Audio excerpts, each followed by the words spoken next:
Waar het alles begin? In 2002 het ons 'n nuwe visiekanselier by die Noordwes Universiteit gekry, wat 'n wêreldreisiger is. En met sy koms by baie internasionale kongresse het hy gesê, maar as dit kan werk in die konferensieomgewing, hoekom nie ook hiermee begin eksperimenteer in die onderrigomgewing nie? Toe het ons in 2003 'n pre-loodsprojek gehad, wat deur Telkom gefinansier is, en vir 'n week lank hiermee geëksperimenteer. Die met bruilofsklere en die sonder bruilofsklere gekry op die kampus en gesê, kom 'n bietjie, kom neem aan ons projek deel en kyk of ons hiermee kan werk. Daar het ook artikels daaroor verskyn. In 2004 het ons begin op 'n baie klein skaal in die ingenieursprogram en die Dagpreek Trust moet ons hiervoor erkenning gee dat ons help finansier van die begin af, spesifiek wat die ingenieursprogram betref. En sedertdien absolute eksponensiële groei. Nie tyd hieraan mors nie, kollegas, jy kan sien, ons het met 22 periodes begin in 2004 se eerste semester. Ons het reeds per week, dis daai PW, wat in 2007 se semester 2 gestaan op 361 periodes per week, wat uiteindelik nou gaan staan by 800. Op hierdie stadium, my kollega het vir my gesê, sy het nou die dag die klasse getel, die aantal modules, moontlik 1162. Maar daar val altyd 'n klomp uit. Hy gaan waarskynlik vas lê op 800 periodes per week.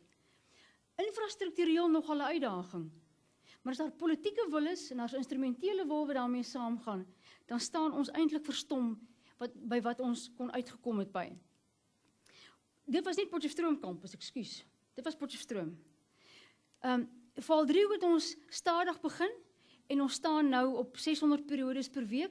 Ons het 'n totale ander taaldemografie op Vanderbijlpark. Ons gebruik ook daar 'n ander tipe aanpak rondom die tolkdienste. Waar ons op Potchefstroom tolk hoofsaaklik in Engels in, maar ook in Afrikaans in en ook in Tswana in. En ons doen dit op grond van die dosent se taalvoorkeur. Het ons op grond van die taaldemografiese oorwegings en die beleid op Vanderbijlpark, het ons in 1 week Afrikaans klas en jy tolk in Engels in. Volgende week in Engels klas en jy tolk in Afrikaans in. Dit is dus moontlik vir enige student om te begin in 'n bepaalde taal en dwarsdeur voort te gaan. Die loodsprojek is ons baie opgewonde oor. In Mafeking skop nou af, waar ons gaan begin tolk in die B-Ed grondslagfase in Sesotho in. Tolktale, soos ek aangedui het, in Engels en Afrikaans, Setswana en Sesotho in. In die B-Ed grondslagfase op Potchefstroom tolk ons in 2 tale in die geletterdheids- of die gesyferdheidsmodule in die grondslagfase. So studente dan 'n keuse, of hulle luister in Engels, dosent praat Afrikaans, jy luister of in Engels of jy luister dan nou in Tswana. Ons staan op die oomblik by 337 modules van ons, wat 18% van ons voorgraadse aanbod verteenwoordig. In hierdie klomp programme. Ingenieurswese, farmasie, verpleegkunde, regte, BA2 programme, sosiale en politieke studies en in maatskaplike werk, ook die B-maatskaplike werk, nie die BA-maatskaplike werk nie, BCom in 3 programme, mensehulpbronbestuur, internasionale handel en geoktroeëerde rekenmeesterskap, BSc aktuariële wetenskappe en voedingswetenskappe, B-Ed grondslagfase en intermediaire fase, die BA honeurs teologie. Vanderbijlpark is dit BSc IT, BA taalpraktyk, BCom ekonomie en in die B-Ed grondslagfase. En soos ek aangedui het op Mafeking gaan ons in die grondslagfase van B-Ed ook begin. Wat kos opvoedkundige tolking? Dis sekerlik die vraag wat almal vra. Was skrikkerig dat dit baie gaan kos. U sal verbaas wees, kollegas, om te weet, om te sien hoe min dit kos. Ek sal nou by die tabel kom. Ons het 'n norm wat ons stel. Ons kyk na ons vergoedingstabelle vir tydelike personeellede. En op senior lektorskap vlak probeer ons eenheidskoste per periode nie hoër as dit maak nie. Natuurlik is daar glyskale en die opbrengs op hierdie uitgawe moet egter kwantifiseerbaar meer wees as om net nog 'n dosent in die klas te hê. Beteken as mens tolking het en jy kon net sowel 'n dosent in daai periode aangestel het, dis nie 'n goed genoeg vergelyking nie. Dan moet toegevoegde waarde daartoe kom om te sê dit moet vir my meer bied as nog 'n dosent of as 'n herhaling van nog 'n klas. Hoekom doen ons dit? Ons het nou net vir mekaar gesê ons wil inklusief wees by die Noordwes Universiteit. Ons maak dit oorver deel van ons transformasiestrategie. Dit is vir ons baie belangrik dat die taalgesprek binne in daai gesprek bly. Daar kom nog, hierby kom nog kapitale uitgawes, behalwe die personeelkoste, moet jy weet, ons koop tolkstelle aan. Leon het 'n prentjie gehad, ek het ook 'n prentjie aanvanklik hierin gehad, maar ek moes hom uitgooi vanweë die tyd. Ons kry ons tolkstelle van Sennheiser in Duitsland. Ons het opnameapparaat, want onthou, ons tel alles behalwe BNR, so ons neem die dosente op, ons neem die tolke op, ons assesseer hulle volgens SAFI, professionele maatstawwe, so ons meet regtig alles. En ons het ook opleidingsprogrammatuur, in diensopleidingsprogramme, jy kan dit maar noem. Dat is ook vaste bedryfsuitgawes uit tog. Skoonmaakmiddels, handboeke, los maar. Ek moet nie, hoeveel minute het ek regtig oor? 2. Die vraag wat die mens moet vra oor die finansies, kollegas, is, hoe weeg die monetêre koste teen die sosiale koste of die opbrengs hierop? En uiteindelik moes ons vir mekaar vra, kan ons dit bekostig om dit nie te doen nie? En die antwoord is klink klaar en duidelik.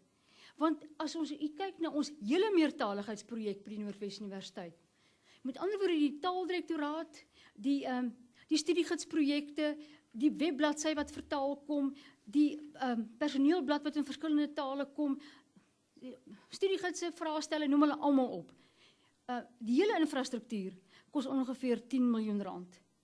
Dis tolking is ingesluit hierby. Dis net 0,56% van die hele institusionele begroting.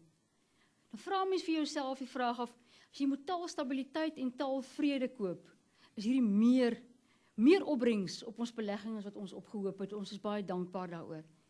3 miljoen rand daarvan gaan min of meer aan tolking. Dit het verlede jaar aan tolking gegaan, maar onthou ons gee dan al geld uit oor 'n periode. Hier kry mens ons reële uitgawes, die werklike uitgawes vir die afgelope 6 jaar van die taaldirektoraat, met die presentasie, dit was 'n Engelse skyfie nog wat ek gaan haal het iewers, met wat is die inkremente, elke keer jy sal sien, dit was baie duur in die vestigingsfase is dit duur, maar ons kom uiteindelik by die punt wat ons sê, dit gaan doodgewoon inflasionêre aanpassings wees. Dis nie so duur. Ons ervaring hiervan, met 'n struktuur wat die strategie dra, is dit werklik waar nie duur is nie, en dit word deel van jou gewone bedryfskoste. Wat is die uitdagings en die risiko's? Dis baie kompleks, soos wat Leon en Wiek aangetoon het. Daar's nie kort paaie nie. Ons kan hoogstens praat van lang kort paaie, maar as jy op die kort lang pad gaan, dan is jy op 'n glybaan. So jy moet die kompleksiteite verreken. Is nie kitsoplossings hiervoor nie. En as mens na die hele taalbestuurskwessie kyk, is taal- en onderrigbestuur maar een klein aspekkie daarvan. Ons het vroeg agtergekom in ons hele projek, is dat dit wesentlik polariteitsbestuur is. Paradokse is goed wat nie weggaan nie. Dis gelyktydige teenoorgesteldes, dis weersprekings, dis dilemma's. Maar daar's 'n interafhanklikheid uiteindelik hieraan, wat ons so nodig het, want dit gee die dinamika aan hierdie hele uitdaging. Venture is die woord wat ek wou gebruik. As ons weet dat ons met polariteite te maak het, dan begin ons begrip kry vir die kompleksiteite. Dan kan ons hierdie polariteite op 'n gebalanseerde manier met mekaar bestuur. En dan sien ons hierdie goeders loop op iterasies. Dis herhalings en herhalings en herhalings uiteindelik.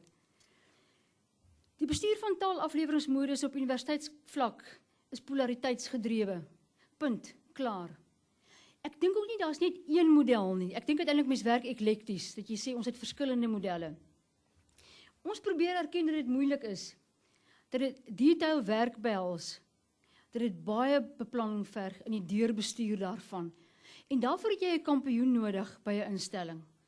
As dit almal se verantwoordelikheid is dit uiteindelik niemand se verantwoordelikheid nie. Ons probeer ook nogal nie die weg van die minste weerstand volg nie. Want dis maklik. Die feit dat hy van die begin af op die agenda van die Noordwes Universiteit se agenda, die taalsaak daar was, het beteken ons kon nie van hom af ooit wegkom nie. Ons probeer om nie moeg te word nie, want jy moet die hele tyd kruissnit inkoop kry, van heel bo tot heel onder. Maar ek kan nie vir u sê, en dis waarskynlik nie 'n geheim nie, dat as bestuur nie ingekoop het nie, dan het jy 'n verlore stryd wat jy stry. Ons gebruik die akkommodasie wat in die statureprosesse lê, en ons werk daar binne. Ons kapitaliseer, ons sê dankie aan die bestuur om dit vir ons moontlik te maak. Maar ons weet daar lê nog baie werk voor. Dankie.